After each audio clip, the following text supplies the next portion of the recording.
Recent quote, I'm thinking about my future. I've not yet decided. The Champions League is a main objective for me, and that has been the case since I was a kid. So, Frank, if you were advising Antoine Greizmann at the moment, what would you say? Stay at Atletico Madrid or go to Barcelona? I would say don't go to Barcelona, but don't stay to Atletico. I would say find another club, because the problem is Atletico, I think, is not big enough now for Greizmann if he wants to win the Champions League, because it seems to be hard for this club to win the Champions League. But Barcelona, you have to make sure that you have a chance to play. I'm not sure in the system that they play that Greizmann can fit. On top of it, with Coutinho, Suarez, Messi, and some others, where do you place him? But you have other teams, Manchester City, maybe Manchester United, maybe Paris Saint-Germain, but also Bayern Munich can do something in the Champions League. So that's a crucial time for him. He has to maybe put a double thought before signing. Of course, the money is important. Can you refuse Barcelona if you have an offer? I'm not sure as well. It's hard to... I'm not sure he's going to ask me. I'm not sure I'm the good guy to advise him. He's been waiting for 2 years, not taking any other clubs or team. And I think he was waiting for the right club, for a big club. He wants to win the Champions League. He's very talented. He has a very good philosophy. If you remember how Paris Saint-Germain was playing at the time, let's say that Laurent Blanc is more Guardiola than a Klopp. He's more Manchester City than Liverpool. He wants to take the time to build the actions, and like Rodriguez was saying, he likes the sexy football. So you could see lots of changes comparing to the fighting spirit, let's say, for Antonio Conte. It's interesting to see Laurent Blanc signing. But there is one thing he has to do. He has to talk to Marcel and myself, because we have the key of Stamford Bridge. So he has to ask us before if he wants to come. And Mr. Burley, too, in that picture. I don't know. Of course, Mr. Craig Burley, of course. I don't know anymore. I don't know anymore what Chelsea... Would he be a good fit, I don't Craig? know. I don't know. I don't know anymore. I don't know what Chelsea want to do. I don't know. I don't think they know what they want to do. Their budgets have been slashed. Their owner's got some issues. Clearly, Conte's still there for the time being, but is Sarri the right fit? Is Blanc the right fit? Is Hazard going to stay? Is Courtois going to stay? Is Morata going to stay? There's so many questions at the moment around Chelsea. I'm just not sure they actually know which direction they want to go in. The trouble is, it's just been so long since we've seen Laurent Blanc in a position of this kind of stature. Did fantastically at Bordeaux, did as you would expect it at PSG at the start of this project, as it were. But just the time he's been out of the game, is this the job that he comes back into? I just feel that there are other people ahead of him in the queue. This is one of the worst times to be coming into the Chelsea job, right? There is less money than there's been in the last decade by a long way. On top of that, the other clubs are further ahead, which might sound strange when Chelsea won the league last year, but they've regressed. There's problems behind the scenes. The stadium is either getting built or it's not. And they're not going to outbid Man City. They're not going to outbid Man United for players anymore, unless the owner stumps up the cash. And I talked about the players that might leave. So it's a big risk. Previously, for a manager coming in, it was an open checkbook. Who would you like, Mr. Mourinho? Who would you like, Mr. Ancelotti? Who would you like to sign? Oh, I'll have him and him and him. That ain't going to happen for the next manager. Frank, the names have already come up. Previous French teams have had a superstar in the midst. Platini, Zidane, even Thierry Henry. Who is that superstar potentially for France right now? Well, right now, and since the European Championship, I would say Greizmann. He plays for Atletico Madrid, and he's been the star of that club, and he's doing great with the national team for the past 3-4 months. He had a very bad beginning of the season, but he's getting better and better, and winning the Europa League and showing his talent, give him the confidence that he needs. But I really think the future is given to Kylian Mbappe. I mean, that guy is absolutely fantastic. The way he sees football, the way he feels football, but the way he talks about football and the way he plays football makes me think that that guy will be soon at the same level as Neymar, maybe, or Ronaldo or Messi. He has the talent, he has the power, he has the thought and the stamina to be one of the best. Hopefully he's going to reach what I think he can do, but we never know. Frank's already mentioned with Greizmann, Mbappe, you've got young Dembele as well. Yeah. They've got one guy who is supposedly a superstar already. Yeah. And we haven't mentioned him yet. And Paul Pogba. And it seems to be that people talk about the guys further forward when actually, you know, and Xhaka talks about taking a game by the scruff of the neck and really showing that midfield leadership. That's something I think that he's experienced enough now, both at international level and at club level, that I think Didier Deschamps is going to be looking to Paul Pogba for a bit of leadership on the field, as well as a bit of guile and creativity and some threat from midfield as well. How's he viewed right there in Paris, Frank Pogba? Is it going to be his time to shine in Russia? Has to be, doesn't it? Well, he's under lots of pressure. He said that he needs the key of the team. He just said that yesterday in the newspapers. He's been very criticized. I don't agree with Craig. I don't think he's going to start against the United States on Saturday. I'm not sure he's going to start the World Cup. Tolisso is above him. And on the left side, I think Matuidi is above him. He's been very criticized because, I mean, you have the talent, but we don't see with the national team for the past 2-3 years the Pogba we are expecting, and the Pogba who talks about winning the Ballon d'Or. You know, so he put himself, in fact, in a situation where right now he cannot handle what he says, and he has to rectify something. Otherwise, he's facing lots of criticism. Think about what Frank has just told us there. Paul Pogba might not start the first game of the World Cup, which seemed unthinkable. I'm surprised. Matuidi's gone to Juventus. He's experienced. Tolisso's had a good season. I mean, Rabiot's not even in the squad. You've got Kante as well. But we're talking about a guy here who people have put in a pedestal that's going to be the next great superstar in the game. Not a top 10, 15 player in the world, a top 3 or 4 player in the world. And we're possibly looking at a scenario where he's not playing in the World Cup. I mean, that's a sad indictment, potentially, of the season that he's had. I think that's the thing. Paul Pogba not starting for France is more an indictment of Paul Pogba than it is championing how good this French squad is. Now, I continue to say that Paul Pogba is at his best operating on the left-hand side. Last couple of friendlies, he's played under Deschamps. That's where he played. In the Euros, Deschamps used him to sit in front of the back four. I thought he was totally ineffective. But he has taken a knock to his confidence. I think he has the talent, has the personality to be the leader in the squad, but just comes into this tournament not having the form. Greizmann is the one in form. Greizmann may be the star, but I go back to this 98 team. He does not hold a candle in Zinedine Zidane in either of those two departments. Frank, how's Paul Pogba going to react in the squad if he's not playing? How is he going to react around the dressing room for a month if he's not starting? Is that going to be a problem? Well, it might be, but we have the experience of the semi-final against Germany in the European Championship. If you properly recall, he didn't start. It was kind of a punishment that Didier Deschamps did to him. And he came back, reacted very well, and was one of the main players against the German team. So I think he's a good guy. Really, he's a good guy, and I agree with you. He has the talent for that. But he put too much pressure on himself, saying that he wants to be the Ballon d'Or, that he wants the key of the national team, that he wants to be the #1. Just don't say anything. Just work hard. He played on the left side the last game against Italy. He was the worst player on the field, national team-wise, French side. And so it's he has to react. You can have the words if you show on the pitch that you are the best. But otherwise, just, you know, be quiet, just work hard. And we don't like that in France. If you talk, you have to produce. Otherwise, I don't think it's better if you don't say anything.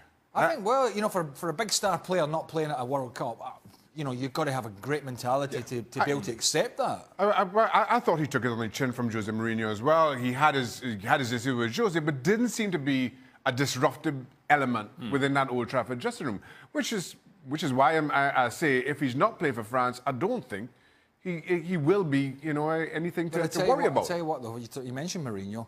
If he doesn't, and it's still an if he doesn't feature much for France, or certainly at the start, then Jose Mourinho will be like to his detractors. See? Yeah. Oh yeah. Told you. You said all year it was my negative style, and I couldn't get the best out of Paul Pogba. Well, have a look. Yeah. France are not picking him either. The United States men's national team had a new general manager, Ernie Stewart. You might have heard of him. Of course, he was a US player in the 1994 World Cup, 2002 World Cup. Has been the sporting director of the Philadelphia Union since October of 2015. Spent most of his career overseas in the Dutch Eredivisie. Also played with DC United. He had his introductory press conference today. And one of the main quotes was really about how the US can one day be world champions again. And did you say again? Well, no, I mean, somebody said that again. Said that again rather than them being world champions again. You know, talks about the young talent and the passion. You know. Well, you don't have a tremendous amount of young talent. You might have a lot of passion, but you know I think that's been economical with the truth. Look, I'm sure Mr. Stewart's a very clever guy, and congratulations on him getting the job. What his remit will be, I don't quite know. But you don't need to be talking about the ultimate goal is winning the World Cup, because we know it's just feeding the piranhas. There's enough piranhas floating around the US men's national team that bob along and hang on to every word. So, you know, I think it's about, for them, it's about getting the structure right. It's about getting youngsters coming through, and it's about getting the best out of what you've got and getting better players to play along with your better players, i.e. Christian Pulisic. Christian Pulisic needs help. He needs better quality alongside him. And that's going to take time. That's not going to happen overnight. And the thing is, the game continues to grow at amazing pace here in the US. And I think there will be young players coming through. But for all the things that the US have gotten right, there's still a lot for them. I understand what you're saying about the groove, but why hasn't that resulted in a lot of better players so far? I think it's a process. It's a process in that you don't have people who understand the game at the grassroots level, playing the game at the grassroots level. 2002, Claudio Reyna, Brian McBride, Ernie Stewart, part of that group. I think US continues to develop and create good individual talent, not to the numbers that other people do. As an example, I say this, you are more likely to see a basketball hoop in somebody's drive than them have a soccer ball in their house. And until that reverses itself, you won't see some of the natural talent coming through. But they were still better in 2002, weren't they? That team made the quarterfinals. I think that team had more to prove. They were playing for. They understood that they were playing for the future of the game. Yes. Were they not just better players? They were playing for the future of the game and had that and took that attitude into what they were doing. Now all of a sudden, a lot of this talent feel as though they've made it because they have MLS contracts and are earning very well out of the game. They have nothing to prove and feel they've arrived. And again, until that mentality adjusts itself, you won't see the types of attitudes. You may see some of the talents, but you won't see the attitudes that you did in 2002. Do you think that 2002 team was better, Craig? Some of those players I mentioned, Reyna, McBride, Ernie Stewart, I mean... Better than what's around Better than what they have right now on this team that didn't make the World Cup. Absolutely. I mean, seriously, a team that gets to the quarter-final. I've always said this, the boys that are kind of similar age to us, maybe a little younger, maybe some a little older, that went away and played quality football in quality European leagues for a long time, harnessed the quality and performances that the US needed for tournaments like that. This team hasn't got enough of them and certainly hasn't got enough good ones. The truth is, at the highest level, there's very little in terms of a difference in talent between all the players at the top. Yes, there are some outliers like your Lionel Messi's and your Ronaldo's, but there's very little. And it's all about attitude and application. And we can sit here and debate who is the more talented squad. Talent-wise, I don't think whichever one you decide, there's not a lot between 2002 and now. It's about an attitude, and it's about an application of that attitude. How long is it since the debacle of Trinidad and Tobago? When was that again? That was in 7 months October. 6 or 7 months later, I'm still reading and watching and listening to people still trying to play the blame game. Who was it? Was it Bruce or was it Jurgen? Was it Sunil Gulati was... Bruce Arena had 8 games, for God's sake, out of 10 to get it right. And I still try to blame Jurgen Klinsmann, who is far from perfect, I understand. But this is the problem. They're always looking for the excuse, right? They always have an excuse. They always have an out. 1 point they needed against Trinidad and Tobago, right? 1 point. Nobody was talking about the bottom was falling out of US soccer before that game, and yet all the puppets jumped up at the end of it saying, oh, this is it. Hey, America's not going to the World Cup. That's it. Soccer's going to absolutely crumble in this country. I mean, what absolute nonsense some of these people come up with. US soccer always has a note. There's, again, talking about talent, there was absolutely no reason for this US team to go to Trinidad and Tobago and not win. Absolutely none. Yet still, you know, you produce a certain amount of talent. We have too many players, or the US has too many players playing in MLS. Yet everybody in the rest of CONCACAF is aiming to get into MLS. The pay-for-play system, the college system, the coaches, we aren't producing enough players at grassroots level. Everybody has an out, and nobody is taking responsibility.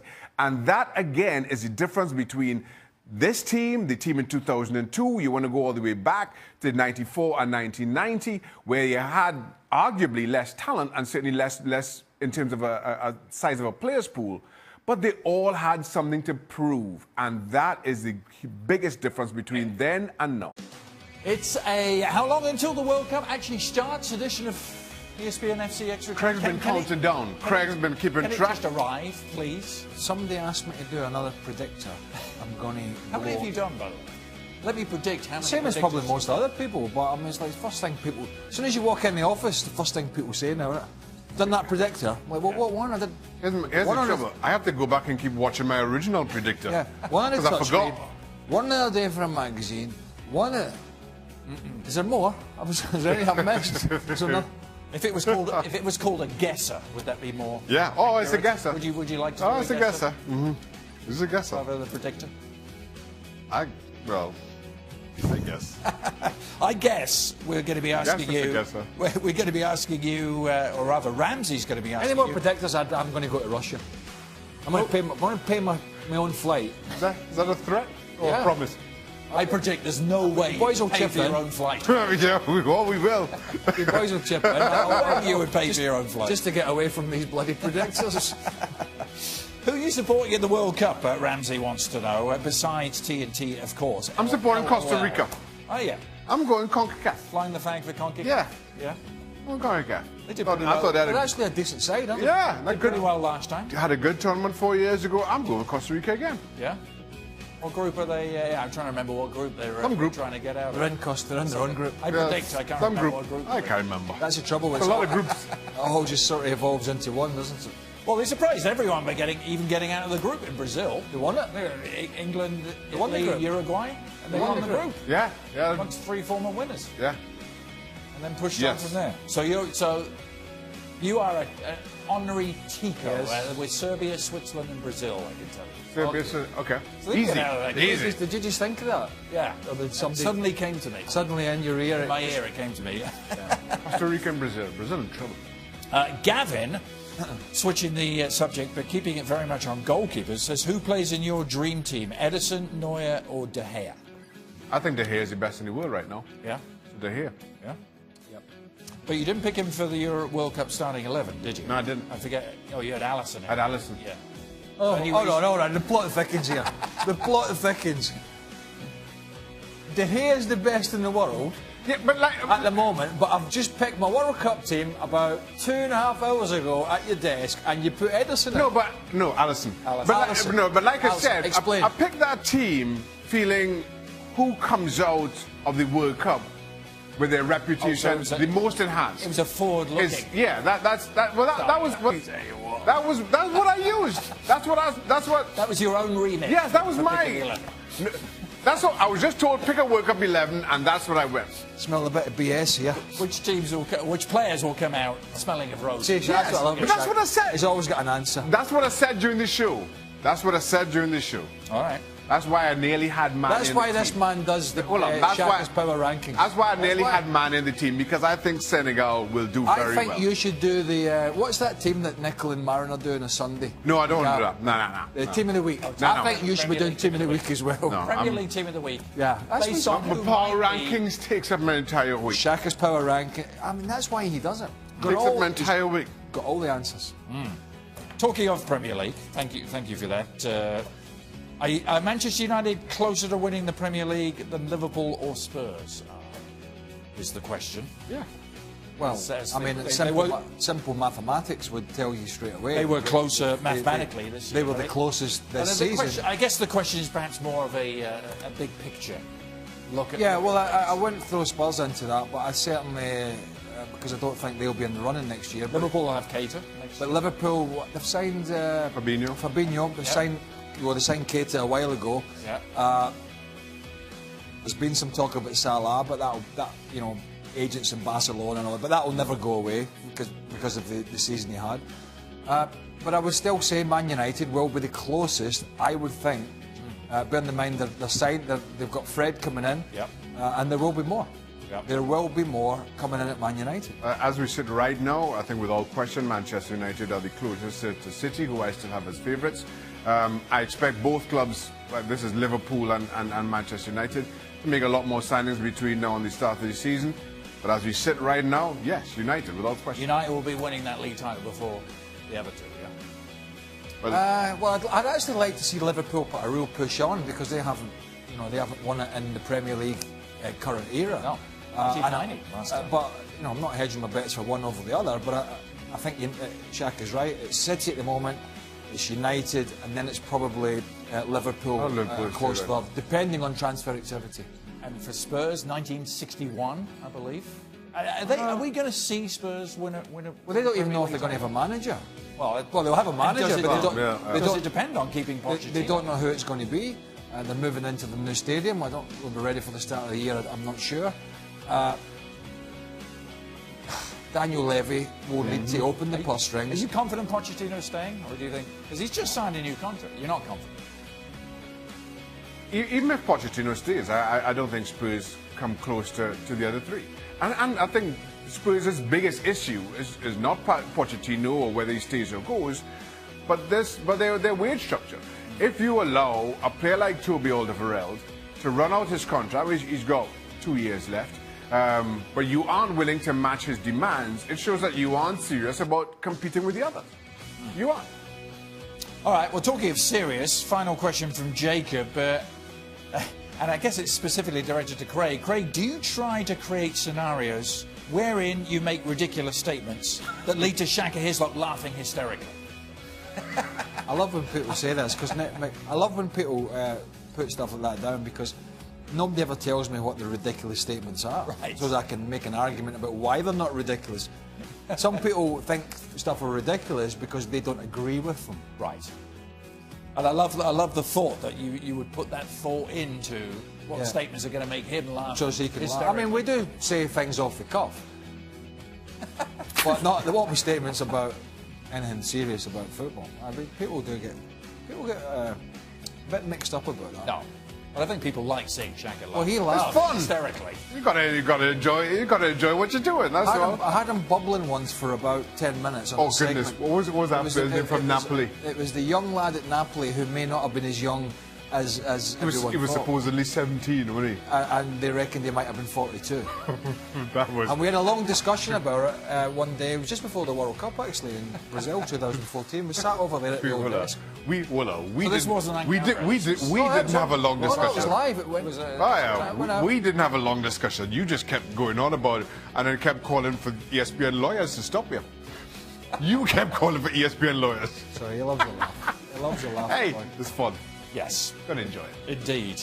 All right. Well, I think I actually just about escaped scot-free without any comments on my jacket-free state of play. Well, a bit of a dodgy shot. Yeah. It's Twitter yet. Twitter will come looking for you. Don't worry. You're back on tomorrow. I am. Mm-hmm. Yeah.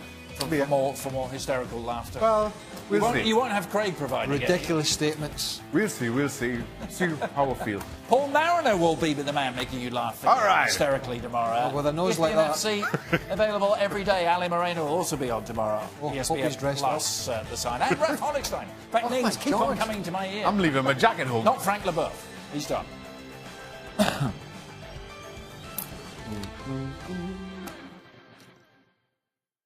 Shaka Hislop is joining me for a very special edition of World Cup Predictor. Shaka, so we have a couple of categories. I'm going to give you my picks, and then I'm going to ask for yours. And okay. We don't know each other's picks. We're going to surprise each other. So Messi or Ronaldo? Are we going 1-1, or are you going to give me One, all one, your picks? 1-1. Okay. So Messi or Ronaldo to score the most goals at this year's World Cup? I'm going for Lionel Messi. That's just because I trust Argentina to get further in the tournament than Portugal. I'll agree with you there. I don't think Portugal will have a very good tournament. I think Argentina will disappoint by what's expected of them, but all the same, Lionel Messi. Mexico or England to go further in the tournament? Ooh, this could be a sore one. We could get a lot of haters for this one, but hey, that's why we do what we do, right, Shaka? What are you going for? I have Mexico. Oh. I'm going with our fellow CONCACAF team. All right, let me see. I did a World Cup predictor on FC recently, and I had Mexico and England going out to the same stage. Oh. I will say this time, though, more likely to go further, England. Oh. Mexico are drawn in Group F with Germany. I don't see them winning the group. As a result, they play the Group E winners, Brazil. Don't see them going any further than that. You never know. England with Belgium, the winner, first and second in that group, play first and second in Group H, which is Senegal and Colombia. So I think England have a better chance. They'll be playing either Senegal or Colombia in my predictor. They have a better chance of going further, so I go with England. Shaka was also born in London, so he's trying to keep his Great Britain passport so he can stop asking for visas like to travel. Hold on, wait till the end. Okay, well, who do you think will be missed more? Do you think Spain will be missing Morata more, or will France be missing Lacazette more? I'm going to go with Alvaro Morata because I think with, honestly, all of the talent and the team that France has, I don't think they'll really be missing anybody. Yeah. Like Spain have it too, but at the same time, Morata has been in desperately poor form to finish the season. Lacazette hasn't had the opportunities.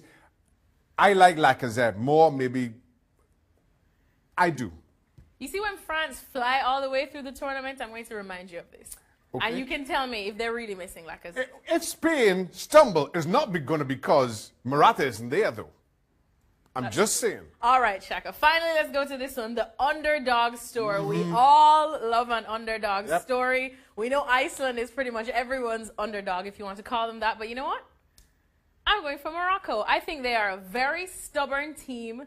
Yes, I know that their group kind of looked tricky because it's got Spain and Portugal, but I feel like they could bother Portugal, and it doesn't take that much to bother them, so you never know. Okay, I hinted at my underdog a little bit earlier in this segment. Second highest African team in the tournament. Ooh. I think gets out of their group. I think meet either England or Belgium, and I think they get the better of them. Senegal is my underdog story for this World Cup. Morocco, remember, didn't even concede a goal. So let's see. Let's see them get past it. I mean, I expect Spain to, but we'll see. And Cristiano Ronaldo, maybe, I suppose. All right, Shaka. So I'm surprised you never went with Iceland. I'm glad we're going for African teams in this one. Thank you so much, Shaka. Hislop. We'll see. We'll check back in and see if any of our predictions magically come true. This was his recent quote. I'm thinking about my future. I've not yet decided. The Champions League is a main objective for me, and that has been the case since I was a kid. So, Frank, if you were advising Antoine Greizmann at the moment, what would you say? Stay at Atletico Madrid or go to Barcelona? I would say don't go to Barcelona, but don't stay to Atletico. I would say find another club, because the problem is Atletico, I think, is not big enough now for Greizmann if he wants to win the Champions League, because it seems to be hard for this club to win the Champions League. But Barcelona, you have to make sure that you have a chance to play. I'm not sure in the system that they play that Greizmann can fit. On top of it, with Coutinho, Suarez, Messi, and some others, you know, where do you place him? But you have other teams, Manchester City, maybe Manchester United, maybe Paris Saint-Germain, but also Bayern Munich can do something in the Champions League. So that's a crucial time for him. He has to maybe put a double thought before signing. Of course, the money is important. Can you refuse Barcelona if you have an offer? I'm not sure as well. You know, it's hard to... I'm not sure he's going to ask me. I'm not sure I'm the good guy to advise him. Diogo Dalot is officially a Manchester United player. Shaka Hissop is joining me for a reaction to this one. And Shaka, at just 19 years old, the fullback is still pretty young in the world of football. He only made his debut for Porto back in February. So what do you make of this kind of a signing from Man United? And what does it tell us about what Jose Mourinho's trying to do at United? He's planning for the future. And I think it's a good signing at, what, £18 million in today's market. That's not a whole lot of money for a player who's shown a lot of promise, though only for a short time in Porto, but can come in, play either side of defence in a position where Young and Valencia, as good as they've been and continue to be, as I say, I continue to be impressed with those who season in, season out, but they're getting older, and at some point you're going to have to start to look for replacements. Maybe Dalot kind of fills their shoes in time, and if not, I don't think Manchester United lose in the transfer market if he continues to develop, which I fully expect him to. Well, like you said, this is, of course, Jose Mourinho trying to build a squad, but Manchester United's defence is an area that has been heavily criticised over the past year or so, despite the fact that Jose Mourinho is United's coach. So how do you see him being used in the upcoming season? Do you see him coming in a lot for Antonio Valencia, or how? I'm not sure if he comes in an awful lot, other than to give either Valencia or Young a rest as need be. I think the issues with Manchester United defensively are the centre-back positions, where he hasn't had a steady pair. For me, the most talented of his defenders, Bailey, has suffered with injury, and as a result, they've had to chop, change, and rotate. Now, if he makes these signings or continues to show faith in these signings, he needs a bit more luck, certainly in terms of the injury department, to have a settled back four. I don't see this as being the answer, certainly not the immediate answer to Manchester United's defensive woes. All right, thanks so much to Shaka Hissop. Well, it seems like Manchester United still have a lot of work to do in the transfer window if they want to get that defence just right. We are back with some rumour rates. Shaka Hissop getting ready to tackle some of these and try and make sense of them. Shaka, let's start with this one because we're just never tired of talking about it. And we thought it would go away when Zinedine Zidane stepped down at Real Madrid, but it clearly hasn't. So Gareth Bale to Man United, hit or miss? Well, we've been talking about this for not just this summer, but Months. last 2 or 3 summers, in all honesty. I'm going to put this down as a miss. Not because I don't think Gareth Bale would be a great fit at Manchester United and Manchester United are desperate to get him. I think Bale would be looking at, he was linked with Bayern Munich earlier, a couple of months ago. I think that's the more likely of the two destinations. So as a result, I'm going to put that down as a miss. That sound you hear is Manchester United fans crying everywhere, including myself. Anyways, moving on. Antoine Greizmann to Barcelona. This one has also been floating around for a bit too. Shaka, what do you think? Good maybe? Yeah. Good hit? And Antoine Greizmann has done nothing to kind of quell the speculation. He's now said, I'll make an announcement before the World Cup starts. I'll be honest. I thought this was a done deal. And I thought if Greizmann is going to Barcelona, he would say by now. But he hasn't. Which suggests to me that I think he's leaning on staying at Atletico Madrid. So I'm going to put that down as a miss. What about this one now? Alisson to Chelsea. You wouldn't think that Chelsea have any serious goalkeeping situation or problems going on with Courtois, but there are a lot of problems behind the scenes from top to bottom. So how do you think this would work out? The issue is Courtois heavily linked with Real Madrid. So as a result, Chelsea start looking, and understandably, Alisson is on everybody's radars. Now, my understanding was Alisson to Liverpool was almost a done deal. I thought that we'd have heard something about that by now. We haven't, but still, I think I'm going to keep Liverpool in pole position. So as a result, again, keep that as a miss. Thiago to Barcelona. I don't see this. I don't see this happening. I think he's been outstanding at Bayern Munich. Yes, left Barcelona to go to Bayern. I just feel he stays there. Too important to Bayern Munich. Oh my goodness, misses all around for Yeah. Shaq. We're almost running out of space. Edinson Cavani to Atletico Madrid. Dare he leave PSG? I'm going to put this down as a hit. Just so he can't Because fight. because we run out of spaces for misses and we've still got one to come. But I think, Cavani has been very important to PSG. But Yeah. you've got to feel for his frustration. I like Cavani a lot. Winning League 1, I don't think ticks a whole lot of boxes for PSG or players like Cavani now. You've got to go deeper in the Champions League, and maybe Cavani coming in to fill a role. Fernando Torres has now moved on. I know he hasn't figured a lot for Atletico Madrid, but maybe that makes sense to give Diego Costa a strike partner, to give another option, and to give Atletico Madrid even more punch up front. So I put that down as a hit. And finally, Mo Salah, who honestly wouldn't want this. And we don't even have to wait till after the World Cup to try and get these rumors swirling. But Mo Salah to Barcelona, could that be a hit or a miss? Again, I think Mo Salah going to Barcelona ticks all kinds of boxes. The challenges with most of these misses is that I just don't see it happening. I don't see Liverpool letting him go after a year, and certainly not after the season that he had. If it happens, it's going to be an extortionate amount of money. Yep. Even so, especially given the way Liverpool played hardball over Coutinho. But eventually they had to Yeah, but that was go. in January. I don't see Mo Salah to Barcelona does not happen this summer. Maybe something happens and there's so much money on the table come January, but not this summer. Stevie Nicol can't handle another one. So for his sake, let's hope Mo Salah stays. Thanks so much to Shaka His Up. Continue tracking all of these rumors right here at ESPN FC.